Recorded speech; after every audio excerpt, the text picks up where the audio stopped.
علماء کی بڑی بات کی تھی کہ اس کی جو بنیاد ہے جس کی وجہ سے وہ آیا ہے کرونا وائرس، وہ بیٹا وہ سورہ کہف نکالو. وہ کرونا وائرس جو آیا ہے تو اس کی بڑے دلائل سے اور بڑے انشراح کے ساتھ کہتا ہوں کہ اس میں جو آخری اس کا ہے یہ گناہوں کی وجہ سے نہیں آیا. گناہ تو انسان سے سرزد ہوتے رہتے ہیں. مطلب یہ کہنا کہ گناہوں کی وجہ سے نہیں آیا، اس پہ کچھ لوگ حیران ہوں گے، لیکن میں کچھ اور بات میں لکھتا کہنا چاہتا ہوں. یہ اصل میں نا گناہ جو چھوٹے موٹے ہوتے رہتے ہیں کبیرہ گناہ، وہ استغفار سے معاف ہو جاتے ہیں. ایسے معاف ہوتے ہیں کہ جیسے اس نے گناہ کیا ہی، اخلاقی گناہ، فلاں گناہ. یہ مثال کے طور پہ ایک آدمی کسی سود میں مبتلا ہے، اس نے توبہ کر لی، ابھی توبہ کر لی، ارادہ کر لیے تو معاف ہونا شروع ہو جاتا ہے، آج سا نکالتا جیسا. وہ اللہ بڑے کریم ہیں. اچھا پھر پوچھیں کہ آپ کیا کہنا چاہتے ہیں. ایک سوال ہے حضرت، میں یہ کہنا چاہتا ہوں کہ یہ خالص ظالموں کے ظلم کی وجہ سے ہے. شیخ آپ نے وہ دیکھا تھا جس وقت اب پوری دنیا کچھ نہیں کر سکی، جس وقت برما کے اندر جو ظلم تھا، مدینہ منورہ میں قیام ایک برمی آیا، کہنے کہ حضرت انہوں نے ایک عورت کو نا، وہ اس کو دماغ پہ اثر ہو گیا، اس نے ذکر کیا، حالانکہ کوئی اس وقت تو وہ ذکر کی مجمع تھا، کوئی موقع میل کے اعتبار سے. کہنے لگا کہ انہوں نے ایک پریگننٹ عورت کو لٹکایا، کرپان ماری، بچہ نکالا، اس کو بھی کوئی ظلم کی کوئی انتہا ہے. لیکن کسی کو مارنا ہو نا، عورت کو مارنے ہو کہ ہم جان سے پکڑ کے مار دو. مارنا نہیں، تذلیل بھی کرنا، ٹارچر بھی کرنا، بدلہ بھی. اور ان کے تو ریلیجن میں، بدھسٹ میں، ان مسلمانوں کو مارنا تو عبادت بھی ہے، ان کے بعض چیپٹرز میں ہے. اچھا اس پر مجال ہے کہ اگر کسی نے کچھ کیا. اس کے بعد شیخ وہ جو آپ نے دیکھا تھا کہ جس وقت بایولوجیکل ویپنز سیریا میں پھینکے گئے، تو اس کے ذریعے سے جو ایسفکسیا کہتے ہیں، لاس آف آکسیجن، وہ بچے لڑکے ہم نے ان کو دیکھا کہ 16-17 سال کے تین، وہ لڑکوں دم گھٹنے سے وہ شہید ہو گئے. پھر آپ نے دیکھا کہ ریڈیو ایکٹیویٹی جو بغداد میں، موصل میں پھیلی گئی، 5 لاکھ بچے جو ہیں کینسرس ہوئے، ریڈیو ایکٹیویٹی اس میں آ گئی، پانی میں، سبزی میں. پھر آپ نے دیکھا قندوز کے اندر جو قرآن کے بچے تھے، قندوز کابل کے اندر جو انہوں نے فائرنگ کی تھی، جس کو بامبنگ کی تھی. ایک حضرت انہوں نے ایک بندہ جو ہے نا مارنا ہوتا ہے، اور اس کے ساتھ 200 بندوں مار دیتے ہیں، اور اس کو کہتے ہیں دس از کولیٹرل ڈیمیج.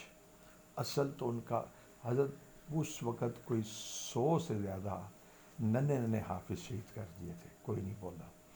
پھر دیکھیے کشمیر کے اندر جو ہوا، کوئی نہیں بولا. فی الحال دہلی میں بھی ایسے ہی واقعات ہوئے. اب حضرت یہ ہے ظلم. ایک حضرت دیکھو، ایک آدمی چلتے چلتے پھسل گیا، اس نے شراب پی لی، یہ گناہ ہے. حضرت شراب پینے کے بعد تو سجدہ کرے تو وہ معاف ہو جاتا ہے، اور کوئی برا عمل کرے تو سجدہ کرے تو وہ معاف ہو جاتا ہے، بلکہ اس طرح معاف ہو جاتا ہے جیسے اس نے گناہ کیا ہی نہیں. تو میں اب آپ کو میری بات کی سمجھ آئی ہوگی کہ حضرت یہ اتنی بڑی جو پینڈیمک ہے، یہ جو اس کی تو پہلے رسول اللہ صلی اللہ علیہ وسلم سے لے کر اب تک اس طرح کی مثال نہیں ہے.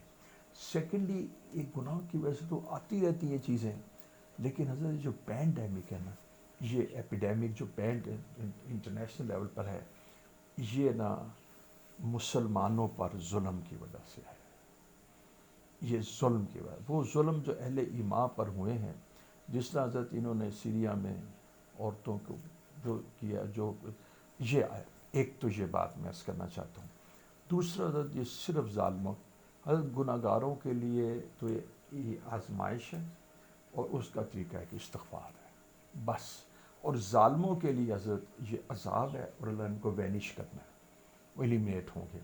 اہل ایمان کو اس سے نہیں ڈرنا چاہیے، صرف اس لیے کہ صرف میں ایک بات عرض کرتا ہوں کہ مساجد نہیں بند کرنی چاہیے بس.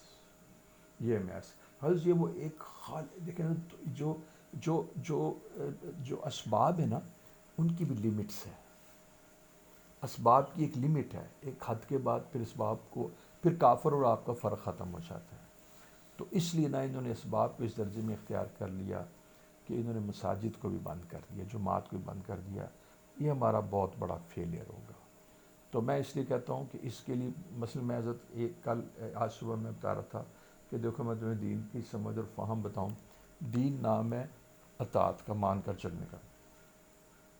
دیکھیے مصافحہ کرنا سنت ہے اور اس کا بڑا اجر ہے. اس وقت مصافحہ نہ کرنا سنت ہے.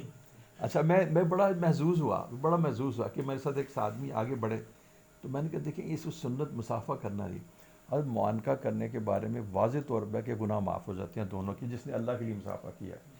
اس وقت معانقہ نہ کرنا سنت ہے اور اس وقت مصافحہ نہ کرنا سنت ہے. کیوں حضرت؟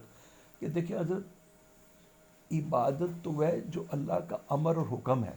اس وقت رسول اللہ صلی اللہ علیہ وسلم کا بھی امر اور عبادت ہی ہے کہ نہ مصافحہ کیا جائے اور نہ معانقہ کیا جائے.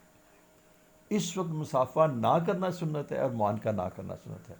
اور یہ ڈسٹنس ہم نے نمازوں کا ڈسٹنس یہ جتنا آج تھا نا، اس سے زیادہ ڈسٹنس ہم نے کیپ کیا ہوا ہے، اور ہم کسی آنے والے کو نہیں اجازت دیتے. جتنے لوگ یہاں پر ہیں نا حضرت، یہ 24 آورز یہاں ہیں، ورنہ باہر نہیں نکلنے دیتے. ایک تو یہ بات.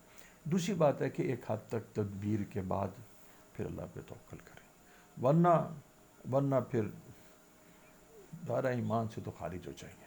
اور حضرت ایک دیکھیے، کیا لوگ کرونا وائرس سے موت سے بچ جائیں گے تو کیا پھر اس کے بعد بالکل سیف ہو جائیں گے؟ یہ ایسی سیف لیمٹ ہے کہ اس کے بعد موت نہیں آئے گی. یہ عجیب بات ہے. تو لہذا ڈرنا بھی ہے، احتیاط بھی کرنی ہے، اللہ تعالیٰ سے معافی بھی مانگنی ہے. لیکن یہ بتا دوں کہ حضرت الٹیمیٹلی نا، یہ اب آپ کہیں گے کہ یہ ایک فقیر ایک بات کہتا ہے، لیکن آپ میری بات آگے نہ پھیلائیں کیونکہ ہے یہ بڑی ڈیفیکلٹ سمجھنی. میرا قلب یہاں سے گواہی دیتا ہے کہ میں مسلمانوں کا ذکر نہیں کر رہا. مسلمان تو آج کل بے ایمان ہوئے ہیں. یہ اہل اسلام اور اہل ایمان اور ایمان والوں کی فتح ہے، کیونکہ اس میں سارے جو ظالم ہے نا اور دشمنان دین ختم ہو جائیں گے. حضرت میں آپ کو بتاتا ہوں، آپ ابھی تک مجھے ایک بندہ تبلیغ جماعت کا نہیں بتائیں گے. وہ ساری خبریں چیلنج کی ہے رائے بنڈ نے کہ کائنڈلی آپ جو آپ لے گئے ہیں اٹھا کے 100 بندے، ایک بندہ اس کا آئی ڈی کارڈ کے ساتھ بتا دیں کہ وہ پازیٹیو ہے. یہ بہت بڑی سازش ہے تاکہ یہ کام رک جائے. لیجیے بیٹا. بسم اللہ